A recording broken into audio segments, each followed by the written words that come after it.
ఆపత్కాలమందు వారు నా మీదకి రాగా యెహోవా నన్ను ఆదుకొనెను. దేవునికి స్తోత్రం. ఈయన ఏం సఫలం చేస్తాడంటే ఆపత్కాలమున శత్రువుల మీద పడితే, ఆపత్కాలమున సాతాను మీద పడితే, ఆపత్కాలమున దుష్టుడు నీ మీద పడితే, ఆపత్కాలమున నీ శత్రువులు అనుకోకుండా వచ్చి నీ మీద పడితే యెహోవా నిన్ను ఏం చేస్తాడంటే ఆపదలో నుండి నిన్ను ఆదుకునేవాడు. ఆపత్కాలంలో నుంచి నిన్ను ఆదుకుంటాడు, ఆపదలో నిన్ను తప్పిస్తాడు. బైబిల్లో మనం చూస్తే కీర్తన గ్రంథం 91లో మనం చదివితే శ్రమలలో నేను అతనికి తోడయింది, అతన్ని విడిపించి అతను గొప్ప చేయగలరు. అంతేకాదు కీర్తన 102వ కీర్తన 21 చరణం 22 చరణం, చెరసాలలో నుండి వారిని విడిపిస్తాను, చావు నుండి వారిని తప్పిస్తాను. ఆపత్కాలంలో ఏ ఆపదలు ఏంటంటే చెరసాలలో ఉన్నావా, నేను విడిపిస్తాడు. పౌలు శీల వల్ల నిన్ను విడిపిస్తాడు. ఒకవేళ చావుకు విధింపబడి అనారోగ్య పరిస్థితుల్లో నువ్వు బాధపడుతూ అందరూ నేను వదిలేశారా, నీ రోగం నీదే, నీ జబ్బు నీదే, నువ్వు ఇలాగే చేస్తావు, నీతో మేము ఎప్పుడు పడలేకపోతున్నాం, ఎప్పుడు నీకు మందులకే సరిపోతుంది, ఎప్పుడు నీ వెనకాలే సరిపోతుందని ఒకవేళ నేను వదిలేశారా, చావు నీకు విధింపబడి ఉన్నావా, నేను ఆ చావు కూతుల నుండి నిన్ను తప్పించాను. అందుకే 103వ కీర్తన అంటాడు, సమాధిలో నుండి యెహోవా నా ప్రాణమును విమోచించుచున్నాను. ఎవరు విమోచించారంట? కడుపును పుట్టిన బిడ్డలు విడిపించలేదు, కట్టుకున్న భర్త విడిపించలేదు, కట్టుకున్న భార్య విడిపించలేదు, ప్రియులారా ప్రేమించి సంపాదించిన స్నేహితులు విడిపించలేదు, రక్త సంబంధాలు విడిపించలేదు, ప్రియులారా కులం వాళ్ళు మత వాళ్ళు వచ్చి సమాధిలో నుంచి విడిపించలేదు. కానీ సమాధిలో నుండి ఎవరు విడిపించారంట? యెహోవాయే విడిపించారు. ఎందుకంటే మరణమును తప్పించక యెహోవా వశము. జనమంతమంది అయినా ఉండొచ్చు మన వెనకాల, మనకి చుట్టాలు, బంధువులు, స్నేహితులు, లోకం ఎంతమంది అయినా ఉండొచ్చు. కానీ మరణం మన దగ్గరికి వచ్చినప్పుడు అది తప్పించగలిగిన వాడు ఒకే ఒకడు, ఆయన ప్రభు అయిన యేసు మాత్రం. ఎందుకో తెలుసా? ఆయన చావును చంపి సమాధిలో బంధించి మరణపు ముళ్ళని విరిచి 3వ దినమున తిరిగి లేచిన వాడు, మరణాన్ని గెలిచిన వాడు ఆయన. ఈ ప్రపంచంలో మరణాన్ని గెలిచి లేచిన తెరవబడిన సమాధి ఏదైనా ఉందంటే అది ప్రభు అయిన యేసుడు మాత్రమే. అందరూ సమాధుల మీద రాళ్ళు ఉంటాయి, పేర్లు ఉంటాయి, కీర్తులు ఉంటాయి, అన్నీ ఉంటాయి. ప్రతి సంవత్సరం వెళ్ళి దానికి సున్నం కొట్టి శుభ్రం చేసి చక్కగా డెకరేషన్ చేస్తారు. కానీ యేసయ్య సమాధికి అలా చేయడానికి లేదు. ఎందుకో తెలుసా? అది తెరవబడి ఉంది, ఆయన లేచిపోయినాడు, చావుని చంపాడు, సమాధిలో బంధించాడు. కనుక నీ చావు ఒకవేళ నీ మీదకి వచ్చిన దాన్ని తప్పించగలిగినటువంటి దేవుడు, తప్పించగలిగిన సమర్థుడైనటువంటి దేవుడు. అదే దేవుని యొక్క వాక్యంలో చూడండి, 18వ కీర్తన 18వ చరణం, ఆపత్కాలం కింద మనం చరణం ఎక్కడ తీసుకెళ్తాడంట? విశాలమైన స్థలమునకు తీసుకెళ్తాడు. ఆయన నిన్ను తోడుకొస్తాడు శత్రువుల్లో నుండి, దుష్టుల్లో నుండి, దుర్మార్గపు కార్యాలు చేసే నుంచి, నీకున్నటువంటి ఇరుకుల్లో నుంచి, నీకున్న ఇబ్బందుల్లో నుంచి నేను ఎక్కడ తీసుకెళ్తాడంటే ఆయన విశాలమైన స్థలంలోనికి నేను తీసుకెళ్తాడు. అంతేగాని నువ్వు చావుకి ఇక్కడే చావని అక్కడ వదిలేయడం, నిన్ను అక్కడ వదిలేసేవాడు కాదు. అందుకనే ప్రభువైన యేసయ్య అంటాడు యోహాను సువార్త 17వ అధ్యాయంలో, నేను ఎంత మాత్రం మిమ్మల్ని అనాథులుగా విడిచిపెట్టను. ఏమన్నాడు ఆయన? ఎంత మాత్రం నేను మిమ్మల్ని అనాథులుగా విడిచిపెట్టను, ఆదరణకర్తకు పరిశుద్ధాత్మను నేను మీ వద్దకు పంపించుచున్నాను. మీరు ఏడవకండి. ఎందుకు ఏడుస్తున్నారు? ఎందుకు కన్నీరు పెట్టుకున్నారు? ఎందుకు నేను ఉండదనుకున్నారు? ఒకవేళ మిమ్మల్ని ఇలా వదిలేసి వెళ్ళిపోతాను అనుకున్నారేమో, నేను మిమ్మల్ని ఎంత మాత్రం కూడా నేను ఇలా వదిలేసి వెళ్ళేవాడిని కాదు.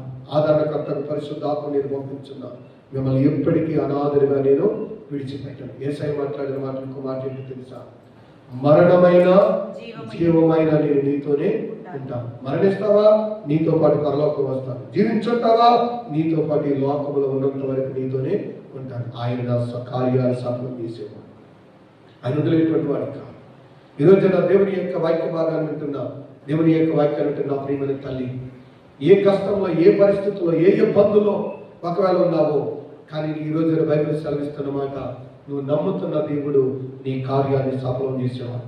నువ్వు నమ్ముతున్న దేవుడు నీ ఇరుకుని విశాలపరిచేవాడు. నువ్వు నమ్ముతున్న దేవుడు నీ కన్నీటిని ఆనందంగా మార్చే దేవుడు. నువ్వు నమ్ముతున్న దేవుడు దుష్టుల చేతుల నుండి విశాలమైన స్థలంలో నేను నడిపించే దేవుడు. నువ్వు నమ్ముతున్న దేవుడు నిన్ను మరణము నుండి తప్పించి జీవపు మార్గంలోనికి నడిపించే దేవుడు. నువ్వు నమ్ముతున్న దేవుడు కపటము కలిగినటువంటి వారి నోటిలో నుండి, నాగుపాము లాంటి విషపు మాటలో నుండి నిన్ను విడిపించగలిగినటువంటి దేవుడు.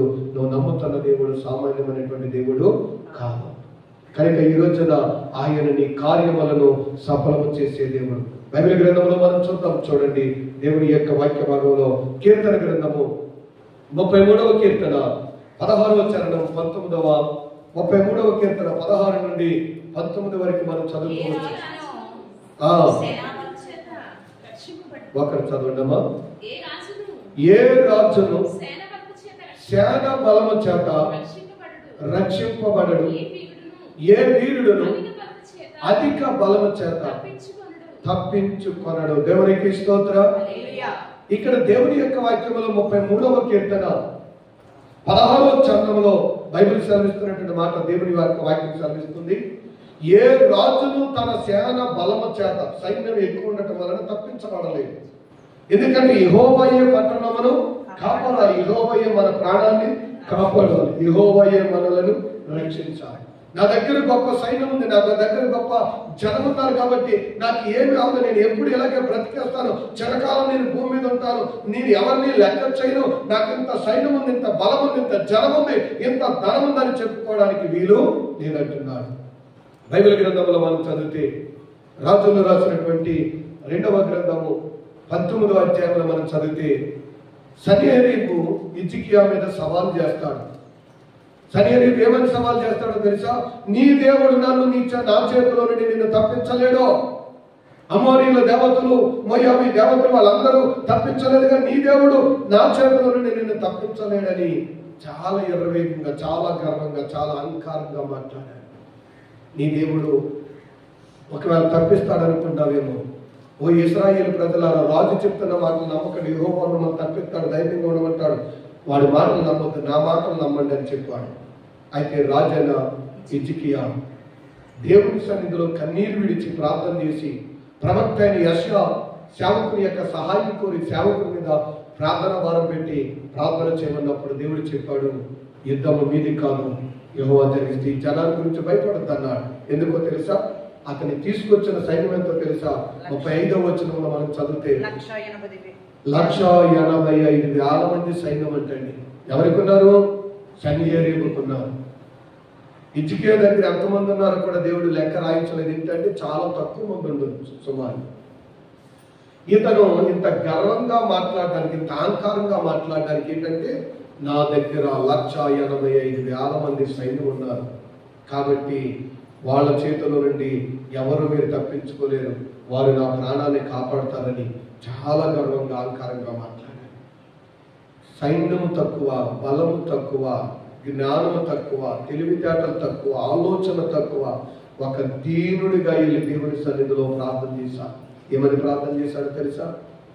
పిల్లలు పుట్టుటకు సమయం వచ్చింది కానీ కనడానికి శక్తి లేదయ్యా అని అడిగాడు దేవుడు. అంటే కష్టం మీద పడిపోయింది, ఇబ్బంది మీద పడిపోయింది, కానీ ఇప్పుడు ఏమి చేసేటువంటి పరిస్థితి మాత్రము లేదు. దేవుని దగ్గర అడిగాడు. దేవుడు అంట అతని ప్రార్థన ఆలకించి ఆ రాత్రి ఒక దూతను పంపించాడంటే, ఒక దూత 1,85,000 మంది సైన్యంలోనికి అడ్డబడితే అలా తిరిగి అలా వచ్చేసరికి ఉదయం అయ్యేసరికి వీళ్ళందరూ కూడా ఏమయ్యారో తెలుసా?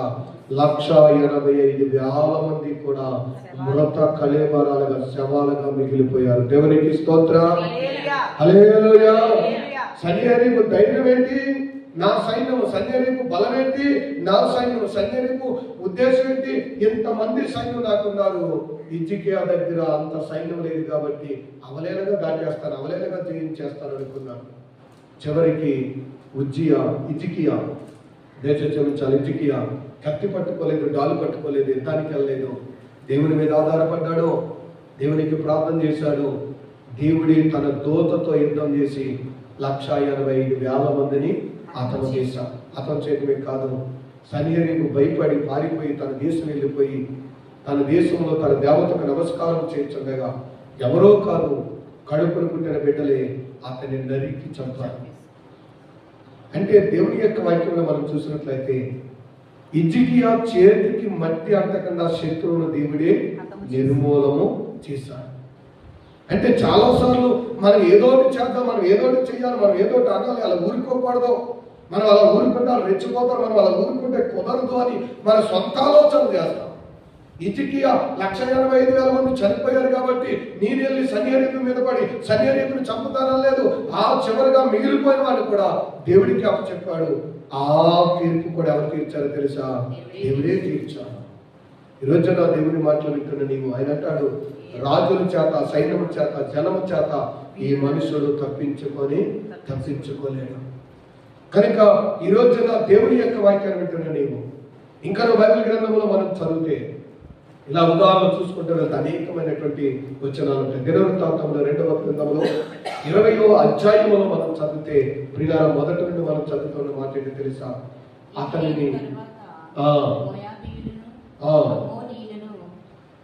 గట్టిగా చదవండి.